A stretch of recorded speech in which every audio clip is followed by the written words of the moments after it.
হিন্দু যুবকের মৃতদেহ সৎকারে এগিয়ে এলেন মুসলিমরা। প্রতিবেশীর শেষ কর্তব্য পালনে উদ্যোগ নিয়ে প্রশংসায় ভাসছেন স্থানীয়রা। এক মানবিক ঘটনায় সাম্প্রদায়িক সম্প্রীতির অনন্য উদাহরণ স্থাপন করেছেন মুসলিম পরিবার। তাদের হিন্দু প্রতিবেশী এক যুবকের মৃত্যু হলে তার সৎকারের সমস্ত দায়িত্ব নিজেরা কাঁধে তুলে নেন। এই ঘটনায় এলাকায় তৈরি হয়েছে এক অভূতপূর্ব সম্প্রীতির পরিবেশ। জানা গিয়েছে, মুর্শিদাবাদ জেলার দৌলতাবাদের ছয়ঘড়িতে যে মর্মান্তিক পথ দুর্ঘটনা ঘটেছিল তাতে মৃত্যু হয় একজনের। তার মৃতদেহ বাড়িতে পৌঁছানোর আগেই মুসলিম পরিবার এগিয়ে আসে, আর্থিক ও পারিবারিকভাবে সহায়তা প্রদান করেন। এই সংকটময় মুহূর্তে এগিয়ে আসেন তাদের দীর্ঘদিনের মুসলিম প্রতিবেশী ও তার পরিবার। তারা শুধু সমবেদনাই জানাননি, মৃতদেহ সৎকারের সমস্ত ব্যবস্থা নিজেদের দায়িত্বে নেন।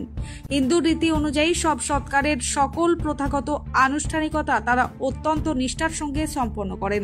তারা মৃতদেহ সনাতনী রীতিতে সজ্জিত করেন, শ্মশানে নিয়ে যান এবং দাহ কার্যের সমস্ত ব্যয় স্বয়ং বহন করেন। এই ঘটনায় এলাকাবাসী এবং দুই সম্প্রদায়ের মানুষই মুগ্ধ ও অভিভূত। স্থানীয় বাসিন্দারা বলেন, ধর্ম যাই হোক, মানুষের যে আত্মীয়তা তার কাছে কোনো ভেদাভেদ থাকে না। এই পরিবার তা প্রমাণ করেছেন।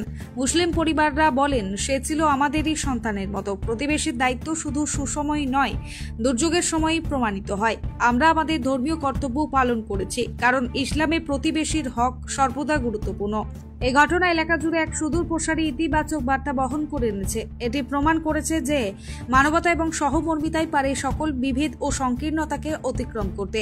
ধর্মীয় রীতিনীতি ভিন্ন হলেও মানুষের মৌলিক কর্তব্য যে এক, এই ঘটনা তারই জ্বলন্ত প্রমাণ। এক যুবকের অকাল প্রয়াণের শোকের ছায়া নেমে এলেও তারই সৎকারের মধ্যে দিয়ে ফুটে উঠল সাম্প্রদায়িক সম্প্রীতির এক উজ্জ্বল দৃষ্টান্ত, যা সকলকে মানবিক বন্ধনে আবদ্ধ হওয়ায় শিক্ষা দিয়ে গেল। প্রসেনজিৎ কুমার সিং এর মরদেহ এই মুহূর্তে আমরা নিয়ে এসেছি। আমরা একসঙ্গে চলাফেরা, উঠা বসা, পাশাপাশি সকল ধর্মের মানুষ আমরা একসঙ্গে আছি। এখানে কোনো ভেদাভেদ আমাদের মধ্যে নেই। আমরা সর্বতভাবে তাদের পরিবারের পাশে আমরা আছি এবং আগামীতেও আমরা তাদের পরিবারের পাশে থাকতে চাই। সম্প্রীতি ভারতবর্ষ, সম্প্রীতির বাংলায় কোনো বিভেদের স্থান নেই। আমরা সর্বতভাবে এই সম্প্রীতির বাংলায় মিলেমিশে একসঙ্গে আমরা থাকতে চাই এবং আমাদের মধ্যে সম্প্রীতি অটুট আছে এবং ভবিষ্যতেও থাকবে। মোহাম্মদ আলমগীর, ছয়ঘড়ি পীরতলা। এই জায়গাটায় এত মানুষ, এত জনপ্রিয় ছেলে, সব সম্প্রদায়ের মানুষ ভালোবাসতো, একটাই ছেলের পরিচয় ছিল, তাহলে আমরা হারালাম এটাই। এবং আগামী দিন সতর্ক করব মানুষকে যে এই রাস্তাঘাটে চলাফেরা দেখে এবং মদ্যপ অবস্থার বিরুদ্ধে আমাদের সোচ্চার হওয়া দরকার। আজ রাস্তাঘাটে মদ্যপ অবস্থায় গাড়ি চালিয়ে তরচাদার ছেলেগুলোকে নষ্ট করলো, তার শাস্তি দাবি করছি আমরা। এবং যে গাড়িটা এখানে আমাদের ধরা হয়েছে, সেই গাড়ির ওপর সরকারিভাবে যে প্রোটোকল আছে, সেই প্রোটোকলে আইনত তার ব্যবস্থা নেওয়া এবং এটা করেছে আমাদের ওসি সাহেবের তত্ত্বাবধানে পুলিশের গাড়িতেই সেটা আজকে আমাদের মেডিকেলে গিয়েছে। এবং আমাদের এখানকার মানুষ জাত ধর্ম নির্বিশেষে পূর্ণ সহযোগিতা করে আজকে এখানে মাত্র 2 ঘর হিন্দু বসবাস করে এবং সবই ম্যাক্সিমাম এখানে মুসলিম আছে। আজকে তাদের একটাই কথা যে আমাদের সন্তান হারিয়ে গেল, যেন আর সন্তান না হারায়। আমিও মানুষের কাছে আশা রাখছি এরকম ঘটনা যেন কোনো সম্প্রদায়ে না হয়। আমরা একটাই ভাবি, আমরা এক মিনিটে দুইটি কুসুম, হিন্দু এবং মুসলিম আমরা পাশাপাশি থাকি, পাশাপাশি নিয়ে চলি।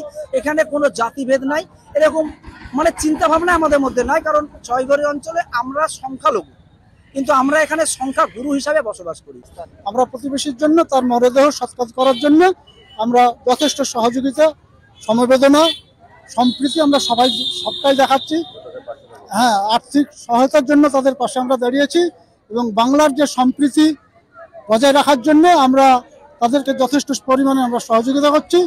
মরদেহ আমরা এখন বাড়িতে নিয়ে এসেছি, আমরা আবার পুনরায় তাদের সৎকারের জন্য আমরা তাদের সঙ্গে সহযোগিতা করিব এবং সুস্থভাবে যাতে গঙ্গা যেতে পারে তার ব্যবস্থা করা হয়েছে। এবং ওরা খুব গরিব অসহায় মানুষ, সরকারি কোনো অনুদান বা সাহায্য যদি কোনো রকম সরকার দেয় তাহলে ফ্যামিলিটা উপকৃত হবে, এই জন্য আমরা আবেদন করছি।